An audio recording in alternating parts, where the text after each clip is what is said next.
नमस्ते, मेरा नाम याकूत अली है और आप देख रहे हैं द वायर का कोविड बुलेटिन। शुरू करते हैं तमाम अपडेट्स। इस पूरे हफ्ते में करीब 3 लाख कोरोना के नए मामले सामने आए और 5,000 लोगों की मौत हो गई। वहीं महीने में भारत में हर रोज जहां औसतन 4 लाख नए मामले दर्ज किए जा रहे थे, वो अब औसतन 50,000 हो चुके हैं। देश अनलॉक की तरफ बढ़ता चला जा रहा है और दूसरी ही तरफ देश में डेल्टा प्लस वेरिएंट ने भी दस्तक दे दी है। डेल्टा प्लस वेरिएंट, आइए जानते हैं इसके बारे में। डेल्टा प्लस वेरिएंट को अभी दुनिया का सबसे खतरनाक वेरिएंट बताया जा रहा है।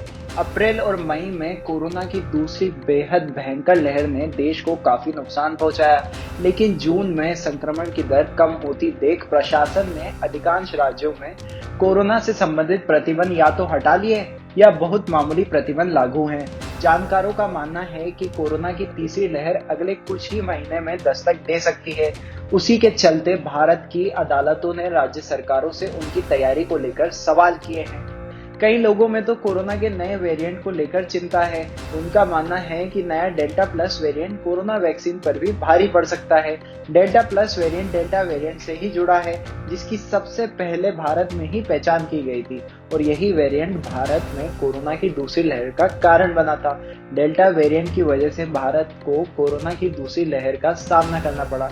वैज्ञानिकों के अनुसार अगर वायरस के प्रसार को अति संवेदनशील आबादी में फैलने में रोका नहीं गया तो कोरोना के ऐसे कुछ और वेरिएंट आ सकते हैं। भारत सरकार ने तो पहले ही डेल्टा प्लस वेरिएंट को वेरिएंट ऑफ कंसर्न यानी चिंताजनक घोषित कर दिया है, लेकिन अब तक ऐसा कोई डेटा उपलब्ध नहीं है जिसके आधार पर ये कहा जा सके कि ये वेरिएंट कोरोना की तीसरी लहर का कारण बन सकता है।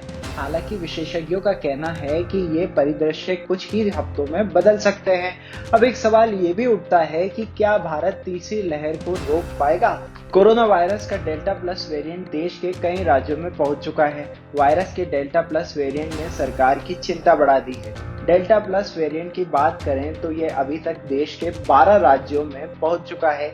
देश भर में डेल्टा प्लस वेरिएंट के 51 मामले सामने आए हैं। सबसे ज्यादा 22 मामले महाराष्ट्र में मिले हैं, जबकि मध्य प्रदेश में 2 और महाराष्ट्र एवं तमिलनाडु में 1-1 मौतें भी हो चुकी हैं। इसके अलावा तमिलनाडु में 9, मध्य प्रदेश में 7, केरल में 3, पंजाब और गुजरात में 2-2 और आंध्र प्रदेश, ओडिशा, राजस्थान, जम्मू कश्मीर, हरियाणा एवं कर्नाटक में 1-1 मरीज पाए गए हैं। पिछले 3 महीने के दौरान 12 राज्यों में डेल्टा प्लस के केस मिले हैं।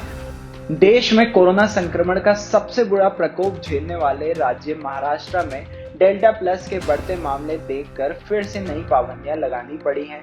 नागपुर नगर निगम ने 28 जून से शहर में लेवल 3 के तहत नए प्रतिबंध लगाने की घोषणा की है। इसके तहत आवश्यक और गैर जरूरी सामान बेचने वाली दुकानों का समय 4 घंटे घटाकर शाम 4 बजे तक कर दिया गया है। मॉल, थिएटर और मल्टीप्लेक्स बंद रहेंगे। वीकेंड पर शनिवार और रविवार को गैर जरूरी दुकानें और प्रतिष्ठान बंद रहेंगे। इसके अलावा कोरोना के डेल्टा प्लस वेरिएंट को लेकर राजस्थान सरकार भी हाई अलर्ट पर है। राज्य के चिकित्सा मंत्री डॉक्टर रघु शर्मा ने शनिवार को कहा कि राज्य सरकार इसे लेकर पूरी तरह सतर्क है और संक्रमण रोकने के लिए माइक्रो कंटेनमेंट जोन बनाए जा रहे हैं। बीकानेर में इस वेरिएंट का 1 मरीज मिला है, जो कि अब संक्रमण से उबर गया है। राज्य में नए वेरिएंट को फैलने से रोकने के लिए बीकानेर में कॉन्ट्रैक्ट ट्रेसिंग का काम शुरू कर दिया गया है। अब बात करते हैं मध्य प्रदेश की। मध्य प्रदेश में डेल्टा प्लस वेरिएंट से सबसे ज्यादा 2 मौतें सामने आई हैं। यहाँ डेल्टा प्लस वेरिएंट के 8 मामले सामने आ चुके हैं। यहाँ के चिकित्सा शिक्षा मंत्री विश्वास सारंग ने शनिवार को कहा कि इन 8 मरीजों के संपर्क में आए किसी भी व्यक्ति में इस वेरिएंट का संक्रमण नहीं मिला है। अधिकारियों के अनुसार इस साल मई में कोरोना संक्रमण से मारे गए लोगों में से 2 मरीजों में डेल्टा प्लस संक्रमण मिला था। अब बात करते हैं अनलॉक की। दिल्ली में क्या क्या खुलने जा रहा है। 28 जून 2021 से अब 50% क्षमता के साथ जिम और योग संस्थान खुल सकेंगे। 50 व्यक्तियों की अधिकतम सीमा वाले banquet hall, marriage hall, hotel में विवाह की अनुमति भी होगी।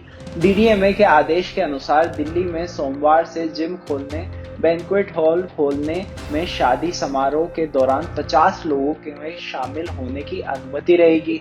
हम आपको बता दें कि डीडीएमए ने अपने आदेश में कहा कि प्रतिबंधित गतिविधियां 5 जुलाई को सुबह 5 बजे तक जारी रहेंगी। जिम और बैंक्वेट हॉल 19 अप्रैल 2021 को बंद कर दिए गए थे, जब दिल्ली कोविड-19 की दूसरी लहर का सामना कर रहा था। मई के दूसरे सप्ताह में घरों और अदालतों में शादियों की अनुमति दे दी गई थी। दिल्ली में संक्रमितों की कुल संख्या 14,33,675 हो गई है, जिनमें से 14 लाख से ज्यादा मरीज स्वस्थ हो चुके हैं। एक सुर्खी राजस्थान ने भी बनाई। राजस्थान वाले ध्यान से सुने। गहलोत सरकार ने कोविड-19 पर लगाम लगाने के लिए एक नया फरमान जारी किया है। इसमें कहा गया है कि 28 जून यानी सोमवार से कोरोना वैक्सीन की पहली डोज ले चुके लोग ही बस स्टैंड, रेलवे स्टेशन समेत सार्वजनिक जगहों पर प्रवेश कर सकेंगे। कोरोना महामारी के प्रसार को रोकने के लिए गहलोत सरकार ने शनिवार को नए दिशा निर्देश जारी किए हैं। इन नए दिशा निर्देशों में राजस्थान सरकार ने 28 जून से लोगों को सार्वजनिक स्थानों पर प्रवेश करने के लिए वैक्सीन की कम से कम 1 डोज लेना अनिवार्य कर दिया है। गहलोत सरकार की ओर से जारी नए दिशा निर्देशों के मुताबिक अब राज्य में सरकारी कार्यालय शाम 6 बजे तक खुल सकेंगे। धार्मिक स्थल भी सशर्त खुलेंगे, जबकि विवाह कार्यक्रम आयोजित करने के लिए मैरिज पैलेस 1 जुलाई से खुल सकेंगे। वैक्सीन को अनिवार्य कर देना तो बहुत अच्छी पहल है। इसी बहाने लोग वैक्सीन लगवा लेंगे और आने वाले वेव से भी बचे रहेंगे। अंत में चलते चलते एक अच्छी खबर जो कि बच्चों की वैक्सीन से जुड़ी है। डॉक्टर गुलेरिया ने कहा कि भारत बायोटेक के टीके को वैक्सीन के 2 से 18 साल आयु वर्ग के बच्चों पर किए गए दूसरे और तीसरे चरण के परीक्षण के आंकड़ों के सितंबर तक आने की उम्मीदें हैं। उन्होंने कहा कि औषधि नियामक की मंजूरी के बाद भारत में उस समय के आसपास बच्चों के लिए टीके उपलब्ध हो सकते हैं। डॉक्टर गुलेरिया ने 26 जून को पीटीआई को बताया कि उससे पहले अगर फाइजर के टीके को मंजूरी मिल गई तो ये एक बच्चों के लिए विकल्प हो सकता है। अंत में चलते चलते एक ही बात, वैक्सीन जितनी जल्दी हो सके लगवा लीजिए।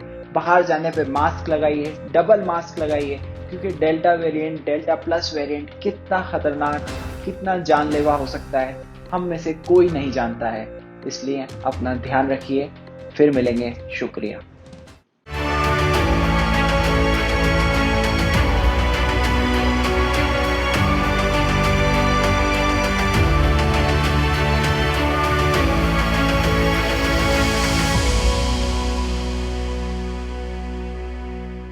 द वायर के और वीडियोस देखने के लिए सब्सक्राइब करें और बेल आइकन पर क्लिक करें। स्वतंत्र पत्रकारिता की आर्थिक मदद करने के लिए डिस्क्रिप्शन में दिए गए लिंक पर जाएं और अपनी राशि चुनें।